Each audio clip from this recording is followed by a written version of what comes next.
Oi!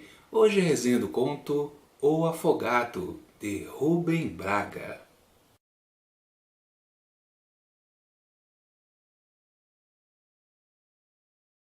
Chegou um momento que o homem percebeu. Não dava mais pé. Ele estava se afogando no mar. Ele já estava cansado de se debater, de fugir das ondas e da correnteza. Ele já tinha a certeza do seu destino, tanto que ele nem queria se salvar ou receber alguma ajuda. E portanto, mas eu paro de contar a história por aí, porque senão estraga a experiência de quem ainda pretende ler esse conto. O Afogado foi publicado em 1953 por Rubem Braga, e esse autor é conhecido como um dos maiores cronistas brasileiros. Ele publicou, ou escreveu, melhor dizendo, cerca de 15 mil textos. Nem todos eles foram publicados no formato de livros, como antologias. Na verdade, as crônicas dele estão espalhadas pelo jornalismo brasileiro.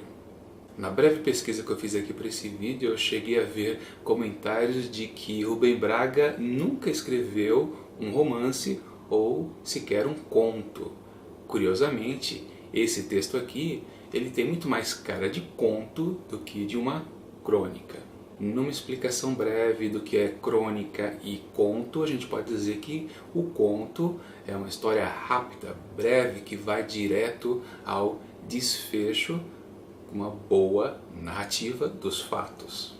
Já a crônica é uma impressão do cotidiano que aquele autor que escreve faz sobre algo rotineiro, pitoresco que aconteceu recentemente, seja através de notícias de jornais ou fatos que ele vive no seu próprio dia a dia. Sobre esse texto aqui, a gente pode até supor que, por exemplo, Rubem Braga estava na praia um dia e presenciou um afogamento. Voltou para casa e refletiu sobre o assunto. Uma crônica sairia basicamente assim. Só que, você lendo esse texto aqui do Afogado, você percebe que ele se assemelha mais com um conto.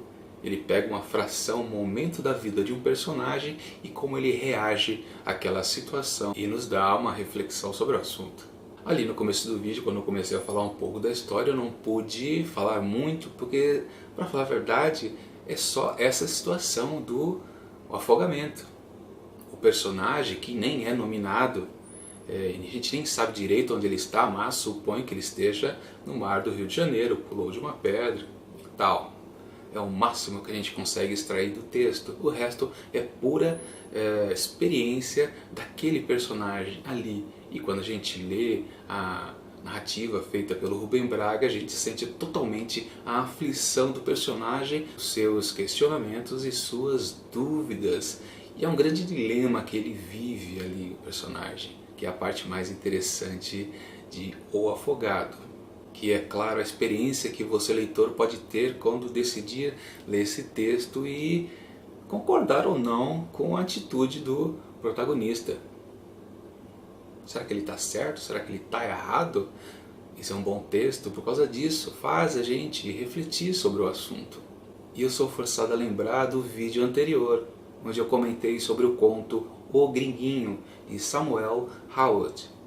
Eu critiquei lá no vídeo que era só uma exposição de um momento do personagem, daquele menino que também não era nominado, ele só recebia um apelido.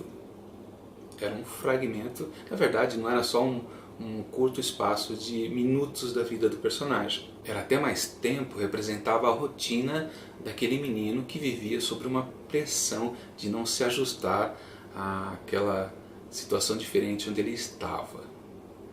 Mas mesmo assim eu falei que parecia pouco exemplificado ou esclarecido para nós leitores do que ele estava sentindo realmente. Aqui não, em O Afogado, a gente sente a angústia dele. Tá certo que é diferente, é um homem adulto contra um menino.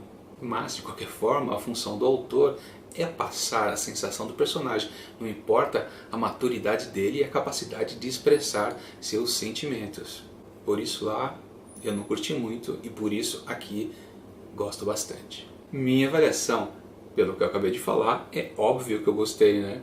Não tenho que reclamar desse texto, é perfeito, um texto até bem rápido, se você for contar ali, só dá 2 páginas praticamente. É bem rápido, curto, direto ao assunto, não enrola e traz um questionamento muito interessante, pouco visto nos vários contos que a gente já viu até agora aqui nesse projeto. Com certeza, sem sombra de dúvidas, 5 asteriscos. Bom, é isso. Até amanhã com mais uma resenha dos 100 melhores contos brasileiros do século. Enquanto isso, curta esse vídeo e assine o canal. Isso vai ajudar bastante para que o Imantado de Livros cresça mais um pouquinho. E até mais!